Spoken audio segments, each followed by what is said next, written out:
बिस्मिल्लाहिर्रहमानिर्रहीम। अस्सलामुअलैकुम। मेरा भाई बहुत नेक और तहज्जुद गुजार था, मगर जब भी अम्मा उसकी शादी करती तो लड़की का किरदार चेक करने के लिए पहली रात उसे अपने कमरे में सफ़ेद लिबास पहनाकर सुलाती और कहती, अगर तू मेरे बेटे के काबिल हुई तो सुबह तेरा लिबास साफ सुथरा होगा, और अगर तू नापाक हुई तो इस लिबास पर गंदगी लगी होगी। यूं अब तक अम्मा कई लड़कियों को तलाक दिलवा चुकी थी कि ये बदकिरदार है। मुझे बहुत खौफ आता था उन लड़कियों की बद्दुआ से, क्योंकि कुछ माह बाद मेरी भी शादी थी। मैं अम्मा का राज सबके सामने लाना चाहती थी। यूं इस बार दुल्हन की जगह मैं सफेद कपड़े पहनकर अंदर लेट गई। अभी 5 मिनट ही हुए थे कि फातिमा, अपनी भाभी को जरा मेरे पास बुला कर लाओ। मैं अम्मी की बात सुनकर जल्दी से उठ खड़ी हुई और भाभी के सजे संवरे कमरे में दाखिल हो गई थी। मैं कब से अम्मी से इजाजत मांग रही थी कि वो मुझे भाभी के कमरे में जाने दें, मगर उन्होंने इजाजत नहीं दी। अब जब अचानक उन्होंने मुझे भाभी के कमरे में जाने को कहा तो मैं खुशी से उछल पड़ी थी। मैंने भाभी के कमरे के दरवाजे पर नॉक किया और दरवाजा खोलकर अंदर दाखिल हो गई। मेरी भाभी सुर्ख लहंगा पहनकर भाई की सेज पर बैठी थी। उन्होंने घूंघट ओढ़ रखा था। जब उन्हें कदमों की चाप सुनाई दी तो वो सिमट सी गई थी। मुझे उनकी इस अदा पर हंसी आ गई। मैं बोली, भाभी, अभी मूसा भाई नहीं आए हैं, ये तो मैं हूं, फातिमा। भाभी ने घूंघट उलट दिया और बोली, आ जाओ फातिमा, मेरे पास बैठ जाओ। मैं उनके पास जाकर बैठ गई तो उन्होंने अपना पर्स खोला और 100 के 2 नोट मेरे हाथ में थमा दिए। वो बोली, ये पैसे मेरी छोटी नंद के हुए। मैं बहुत खुश हुई, मगर बोली, भाभी, अब कहाँ मैं छोटी, मैट्रिक के इम्तहानात दे दिए हैं और आपकी इत्तला के लिए अर्ज है कि मुझे चाय भी बनानी आ गई है। भाभी हंसकर बोली, फातिमा, तुम बातें तो बहुत अच्छी करती हो, लगता है कि तुम्हारे साथ मेरी बहुत अच्छी दोस्ती हो जाएगी। भाभी की बात सुनकर मुझे उन पर बड़ा प्यार आया था। मैं बोली, भाभी, इसी दोस्ती की लाज रखकर आपको बता रही हूं कि मुझसे छोटी मनाहिल और लाइबा को ट्यूशन पढ़ाने की जिम्मेदारी मत लीजिएगा। वो बहुत नालायक हैं, सर खाएंगी आपका। भाभी मेरी बातें सुनकर हंसती चली जा रही थी। तब मुझे याद आया कि मैं तो उनको बुलाने के लिए आई थी। मैंने उनसे कह दिया, आपको आपकी सास ने तलब किया है। भाभी हैरान हो गई। वो बोली, फातिमा, मैं इस लहंगे के साथ आपकी वालदा के कमरे में कैसे जाऊंगी? मैंने भाभी की मदद की तो वो बड़ी मुश्किल से लहंगा संभालती हुई मेरे साथ अम्मी के कमरे में पहुंच चुकी थी। अम्मी ने अलमारी से सफेद लिबास निकालकर भाभी को थमा दिया और अपने कमरे में बने अटैच बाथ की तरफ इशारा करके बोली, उधर जाकर ये कपड़े बदल आओ। भाभी के चेहरे का रंग सर्द पड़ चुका था। वो बोली, लेकिन अम्मी, अभी मूसा ने मुझे उरूसी लिबास में नहीं देखा। अम्मी बोली, यही अच्छा है, तुम लिबास बदल कर आओ। भाभी की नई नई शादी थी, वो इनकार की पोजीशन में नहीं थी, इसीलिए लिबास जाकर तब्दील कराई। उनका मूड सख्त खराब लग रहा था। अम्मी बोली, तुम आज मेरे कमरे में ही सोगी, ये रस्म है हमारे घर की। जब भी बहू ब्याह कर आती है तो उस लड़की का किरदार चेक करने के लिए पहली रात उसे सास के कमरे में सफेद लिबास पहनकर सोना होता है, और अगर तो लड़की पाक दामन हो तो सुबह उसका लिबास साफ सुथरा होगा, और अगर नापाक हो तो उसके लिबास पर गंदगी लगी होती है। मेरी भाभी बहुत परेशान हो गई थी। वो बोली, अम्मी, आपने शादी से पहले इस किस्म की रस्म का जिक्र क्यों नहीं किया? अम्मी मेरी तरफ देखकर बोली, फातिमा, तुम जाओ यहां से और अपनी बहनों को भी मेरे कमरे में ना आने देना। मैं अम्मी की बात मानकर कमरे से बाहर तो चली गई थी, मगर ध्यान भाभी में ही अटक गया था। थोड़ी देर बाद भाई कमरे में आए तो वो बोले, मेरी बीवी कहाँ है? मैं जल्दी से उठ बैठी और बोली, भाई, आपकी बीवी कितनी अच्छी है। आपको पता है, मेरी और उसकी पक्की दोस्ती हो गई है, हमें बहुत मजा आएगा। भाई मुस्कुरा दिए। उन्होंने फिर से अपनी बीवी के मुतालिक पूछा तो मैं बोली, वो अम्मी के कमरे में है। भाई भी उठकर चले गए थे। मुझे बहुत ज्यादा नींद आ रही थी, इसीलिए मैं सो गई। अगले दिन मेरी आंख दोपहर के 2 बजे खुली थी। मैं खूब जी भर कर सोई थी। जब मैं सोकर उठी तो घर में सोग की सी कैफियत थी। मैं सबसे भाभी के मुतालिक पूछती रही, मगर कोई मुझे जवाब ही नहीं दे रहा था। मैंने अम्मी से इस्तफसार किया तो वो बोली, तुम्हारी भाभी अच्छी नहीं थी, उसके सफेद लिबास पर गंदगी लग चुकी थी, जिसका यही मतलब था कि वो किरदार की अच्छी नहीं है। किरदार की बुरी लड़की हमारे घर में तो नहीं रह सकती ना, इसीलिए तुम्हारे भाई ने उसे तलाक देकर घर से निकाल दिया है। मैं तो अम्मी की बात सुनकर दंग रह गई थी। भला ये क्या बात हुई? वो तो इतनी अच्छी थी। मुझे उनकी बातों की समझ नहीं आ रही थी। बस इतना मालूम था कि भाई बहुत परेशान थे। मैंने उनसे पूछा, कि आपने भाभी को तलाक क्यों दे दी? लिबास अगर गंदा हो गया था तो नया ले देते। भाई ने मेरे सर पर हाथ रख दिया और बोले, बात लिबास की नहीं थी, बात किरदार की थी। किरदार अगर गंदा हो जाए तो वो बदला नहीं जा सकता। मैं चुप कर गई थी। भाई कुछ दिन परेशान रहे थे, मगर फिर आहिस्ता आहिस्ता वो ठीक होने लगे थे। वो जिंदगी की जानिब लौट आए थे। वो अब फिर से अम्मी के साथ बैठकर ढेरों बातें किया करते थे। हम बहनों को ट्यूशन पढ़ाया करते थे, हमारा बहुत ख्याल रखा करते थे। भाई अक्सर कहते कि अम्मी, आप मेरी कुल कायनात हैं। आपकी वजह से मैं रुस्वा होने से बच गया। आपने कुछ ऐसा किया कि सांप भी मर गया और लाठी भी नहीं टूटी। बीवी को तलाक भी हो गई और किसी को मेरा राज भी मालूम नहीं हुआ। मैं भाई की बात सुनकर परेशान हो गई और बोली, कैसा राज? भाई मुझे घूर कर बोले, फातिमा, तुम बड़ों की बातों में ना बोला करो। वक्त गुजरता गया और मैं बीए में पहुंच चुकी थी। मुझसे छोटी बहनें भी अब बड़ी हो चुकी थी, जबकि मूसा भाई, वो तो कड़ियल जवान थे। अब लोग बार बार अम्मी से कहते थे कि तुम अपनी बेटी की शादी कर दो, बहू ले आओ घर में। अम्मी भी शादी की बात बार बार भाई से करती थी कि शादी के लिए मान जाओ, लोग मुझे तंग करते हैं। भाई बोले, पहली दफा मेरे साथ जो हुआ उसके बाद मुझ में शादी करने की हिम्मत नहीं है। मगर अम्मी ने ढारस बंधाई कि तुम हरगिज फिक्र न करो, अगर तुम्हारी दूसरी बीवी में भी नुक्स हुआ तो मैं उसे भी बसने नहीं दूंगी। भाई ने शादी के लिए रजामंदी जाहिर कर दी थी। मैं बेइंतहा खुश थी कि चलो हमारे घर भी भाभी आ जाएगी।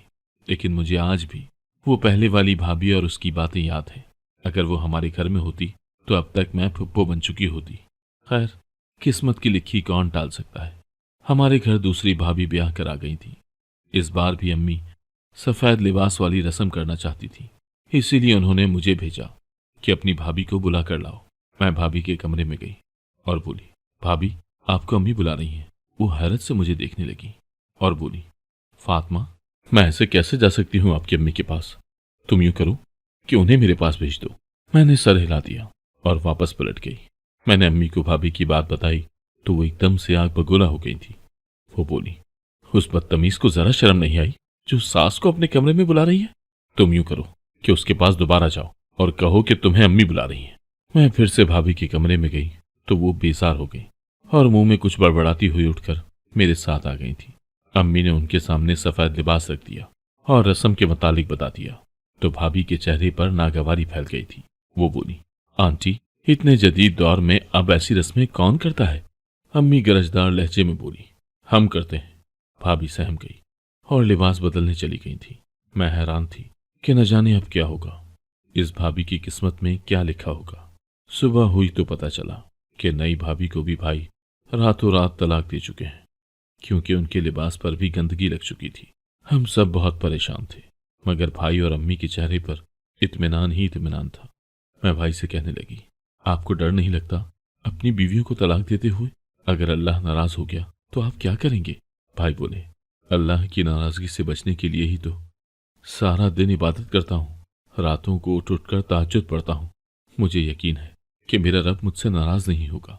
तब मैं बोली, भाई, हुकूकुल्लाह के साथ साथ हुकूकुल इबाद का भी हुक्म है। भाई मुस्कुराकर बोले, फातिमा, हुकूकुल इबाद के खातिर ही तो ये सब कुछ कर रहा हूँ। मुझे भाई की बातों की समझ नहीं आती थी। खैर, 3 माह बाद फिर से भाई की शादी का शोर उठा और फिर थम गया, क्योंकि भाई ने अपनी तीसरी बीवी को भी तलाक दे दी थी। अब मैं जवान हो चुकी थी, मेरे भी धड़ाधड़ रिश्ते आ रहे थे, मगर मैं शादी का नाम सुनकर ही कांप जाती थी कि अगर मेरी सास ने भी शादी की रात मुझे सफ़ेद लिबास पहनाकर अपने साथ लिटा लिया और सुबह मेरे लिबास पर गंदगी लगी हुई तो मैं क्या करूंगी? मैंने अपने खौफ के मुतालिक अम्मी को बताया तो वो बोली, मेरी बेटी, तुम्हारा किरदार तो आईने की तरह साफ शफाफ है। तुम्हें किसी किस्म की भी रस्म से डरने की जरूरत नहीं है। डर तो उन्हें लगना चाहिए जिनके शादी से पहले ही लड़कों से रवाबित हों। मैं अम्मी की बात सुनकर चुप कर जाती थी। उन्हीं दिनों मेरा एक बहुत अच्छा रिश्ता आया। अम्मी ने हाँ कह दिया और 2 माह बाद की डेट भी फिक्स कर दी। कुछ अरसे बाद भाई की चौथी शादी के लिए भी अम्मी ने लड़की ढूंढ ही ली थी। मुझे भाई की बार बार शादी कुछ अजीब लगती थी। अब मैं भी बड़ी हो गई थी, समझदार भी हो गई थी, इसीलिए मुझे मकाफात अमल से डर लगने लगा था। फिर मुझे ये भी फिक्र थी कि 2 माह बाद जब मेरी शादी होगी तो मेरे साथ भी यही सब होगा। इसीलिए मैंने सोच लिया था कि इस बार भाभी की जगह सफेद लिबास पहनकर अम्मी के कमरे में मैं लेट जाऊंगी और देखूंगी कि लिबास पर कैसे गंदगी लग जाती है। मेरी शादी की खूब तैयारियां शुरू थी, जबकि भाई की शादी के लिए अम्मी ने एक जोड़ा भी नहीं लिया था। वो कहने लगी, बनी तो बनी पड़ी है, मगर कोई पहनने वाली मिले तब ही ना। बात तो अम्मी की भी ठीक थी। खैर, भाई की शादी मुझसे पहले होना थी। इस बार भी भाई की शादी सादगी से ही की गई थी। अम्मी कहती थी कि यूं खानदान भर में बेइज्जती होती है, कोई अच्छी बहू तो मिलती नहीं है। शादी का दिन आ चुका था। दुल्हन रुखसत होकर हमारे घर आ चुकी थी। इस बार भी अम्मी ने मुझे ही भेजा था कि जाओ बहू को ले आओ। मैंने इस बार इस मौके को गनीमत जाना। मैं भाभी के पास जाकर बैठ गई। वो कम उम्र लड़की मुझसे तो 1-2 साल छोटी ही थी। वो बोली, फातिमा, आप मेरे पास बैठ जाएं, मुझे बहुत घबराहट हो रही है। मैं बोली, आप फिक्र न करें, मैं आपके पास ही बैठी हूँ। फिर मैंने धीरे धीरे से बात करना शुरू कर दिया था। मैंने भाभी को भाई की गुज़िश्ता शादियों और अम्मी की रस्म के मुतालिक बताने लगी तो वो मजीद परेशान हो गई थी। वो बोली, अल्लाह पाक के करम से मेरा किरदार तो बिल्कुल ठीक है, मगर मुझे खौफ है कि अगर मेरे लिबास पर गंदगी लग गई तो मैं क्या करूंगी? क्या मूसा मुझे भी तलाक दे देंगे? मैं कहाँ जाऊंगी? मैं तो पहले ही अपनी भाभीयों के रहमो करम पर थी। मैंने सोचा था कि शादी हो जाएगी तो मेरी जान छूट जाएगी। मैं बोली, तुम फिक्र न करो, मैं हूं ना, मैंने इंतजाम कर लिया है। अम्मी जब सफेद लिबास आपको देंगी तो वो मुझे दे देना। मैं पहनकर रात अम्मी के कमरे में रुक जाऊंगी और आप अपनी नई जिंदगी की शुरुआत भाई के साथ कर लेना।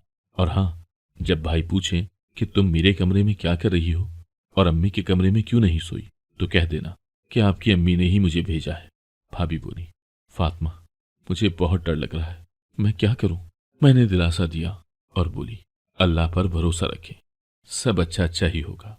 मैं और भाभी अम्मी के कमरे में दाखिल हो चुकी थी। अम्मी ने सफेद लिबास भाभी को थमा दिया और बता दिया कि आज की रात तुम मेरे कमरे में ही सोगी। भाभी ने वो लिबास थाम लिया तो मैंने जल्दी से अम्मी को बहाने से बाहर भेज दिया कि छोटी मनाहिल बुला रही है। अम्मी बाहर चली गई तो मैंने जल्दी से भाभी से वो लिबास ले लिया और खुद पहन लिया। भाभी को मैंने भाई के कमरे में भेज दिया था।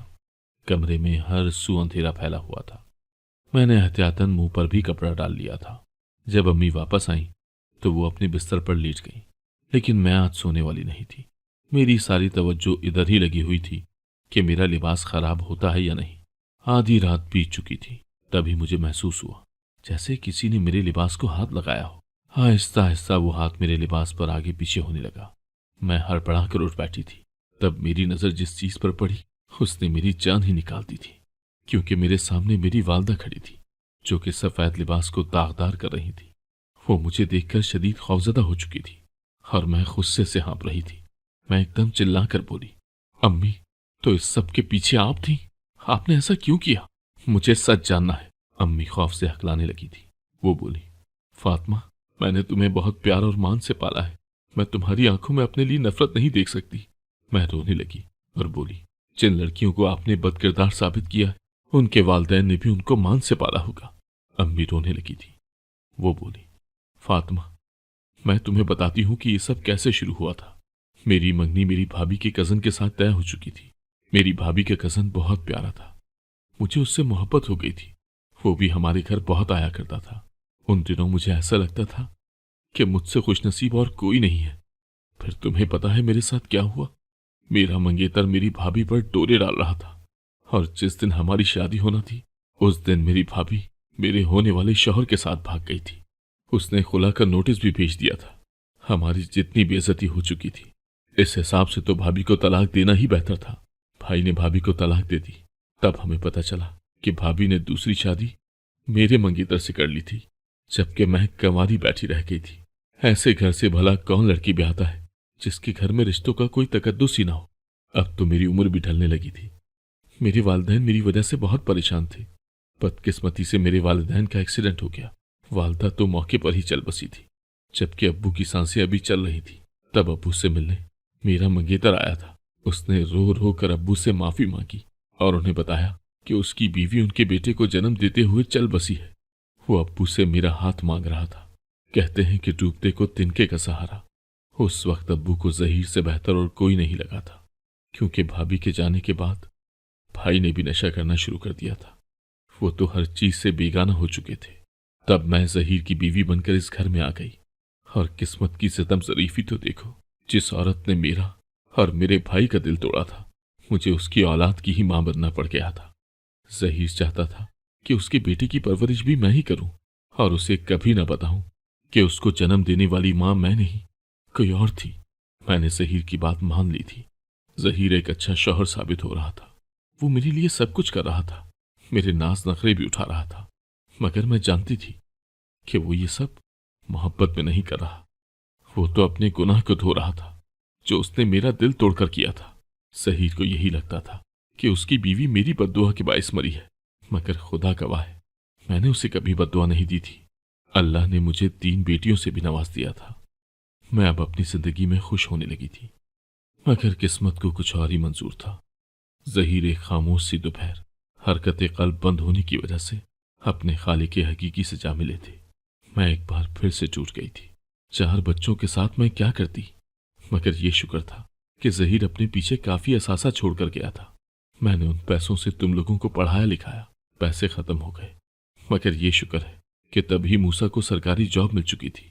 चूंकि मूसा बड़ा है तुम सब में, तो लोगों ने मुझ पर दबाव डालना शुरू कर दिया कि मैं उसका घर बसा दूं, मगर मैं उसकी शादी करने के हक में नहीं थी। जिस लड़के की मां मेरे होने वाले शौहर के साथ भाग गई, उसकी बीवी पर क्या भरोसा। कल को अगर वो तुम में से किसी के शौहर के साथ भाग जाती तो मैं क्या कर लेती।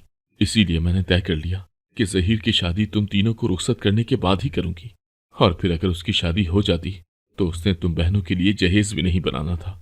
इसीलिए मैंने सफेद लिबास वाली रस्म का नाटक करना शुरू कर दिया था। मूसा की शादी तो हो गई, मगर मैंने उसका घर बसने नहीं दिया। वो बेचारा तो मेरा इस बात पर शुक्रिया अदा करता रहता था कि मैंने उसे एक बदकिरदार लड़की से बचा लिया, और दूसरा, उसे महर की रकम भी अदा नहीं करनी पड़ी। मैं अम्मी की बातें सुनकर तंग रह चुकी थी। मैं बोली, अम्मी, आपने बदले के चक्कर में कितनी मासूम लड़कियों की इज्जत की धज्जियां उड़ा दी। मेरा बेचारा भाई हम सबकी बेलौस खिदमत करता रहा। वो तो यही समझता है कि हम ही उसके सगे हैं, मगर आपने तो भाई के खुलूस का फायदा उठाया। मुझे आपसे शदीद नफरत हो रही है। अम्मी रोने लगी और बोली, फातिमा, ऐसे तो मत कहो, मैं तो जीते जी मर जाऊंगी। मैं बोली, अम्मी, मैं आपकी असलियत दूसरी बहनों को भी बता दूंगी, नहीं तो आप भाई के सामने सारा सच रख दें और उनसे अपने किए की माफी मांग लें। अम्मी बोली, हाँ हाँ, मैं उससे माफी मांग लेती हूँ। अगली सुबह अम्मी ने भाई को सारा सच बताकर उनसे माफी मांग ली थी। भाई ने जब अम्मी की बातें सुनी तो वो रोने लगे और बोले, अम्मी, आपने जो कुछ किया अपनी जगह दुरुस्त किया, मुझे आपसे कोई गिला नहीं है, मगर आज दिल में ख्याल आया कि अगर आपकी जगह मेरी सगी माँ होती तो वो बेटियों के साथ साथ बेटे का भी सोचती। वो मुझे बार बार तलाक की अजियत में ना डालती। अम्मी बहुत शर्मिंदा थी। वो बोली, मूसा, तेरी मरहूमा माँ ने मेरा दिल बहुत छलनी किया था। मैं नहीं चाहती थी कि जिस अजियत से मैं गुजरी हूं इससे मेरी बच्चियां भी गुजरे, इसीलिए तुम मुझे माफ कर देना। मूसा बोला, अम्मी, अब्बू के इंतकाल के बाद भी आपके रवैये में कोई बदलाव नहीं आया था। आपने उनके जाने के बाद भी मुझे औलाद की तरह ही पाला था। जहां आपने मुझे इतना प्यार दिया वहां मैं आपकी इस बात को दिल से निकाल देता हूं। अम्मी बेइंतहा खुश हो चुकी थी। उन्होंने भाई का माथा चूम लिया था। अब भाई और भाभी बहुत खुश हैं। मेरी भी शादी हो चुकी है और मैं भी अपने घर में बेइंतहा खुश हूं। अगर आपको आज की कहानी पसंद आई है तो वीडियो को जरूर लाइक कीजिएगा और अपने दोस्तों के साथ भी शेयर कीजिएगा। और हाँ, अगर आपने अभी तक हमारा चैनल सब्सक्राइब नहीं किया तो जरूर सब्सक्राइब करें। मिलते हैं कल एक नई और दिलचस्प कहानी के साथ। अल्लाह हाफिज।